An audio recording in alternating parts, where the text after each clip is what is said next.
வாழ்க்கை எப்போதும் மலரின் மீது நடந்து கொண்டிருக்கிற மலர்பாதையாகவே இருந்து விடாது. சில நேரம் நெருப்பின் மேலேயும் கூட நடக்க வேண்டி வரும். அந்நேரம் தோல்வி வந்துவிட்டால் அது முடிவல்ல, நம்மை பலமாக்குகின்ற பயிற்சி. அது கஷ்டமே இல்லாத வாழ்க்கை கதையில்லாத புத்தகம் மாதிரி. வலிதான் மனிதனை ஆழமாக எழுதுகின்றது. வாழ்க்கையில் பயந்து ஓடிக்கொண்டே வாழ்வதற்கு பதிலாக ஒரே ஒரு முறை நிமிர்ந்து போராடி வாழ்ந்து பார். ஒரே ஒரு நாள் நீயே உனக்கு பெருமைப்படுவாய் அன்று.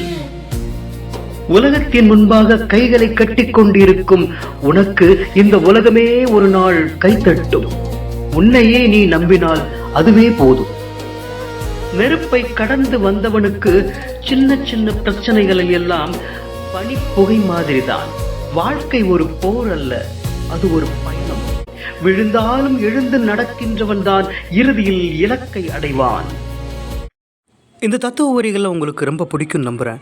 அப்படி பிடிச்சிருந்துச்சுன்னா ஷேர் பண்ணுங்கள், ஃபாலோ பண்ணுங்கள், சப்ஸ்கிரைப் பண்ணிக்கோங்க.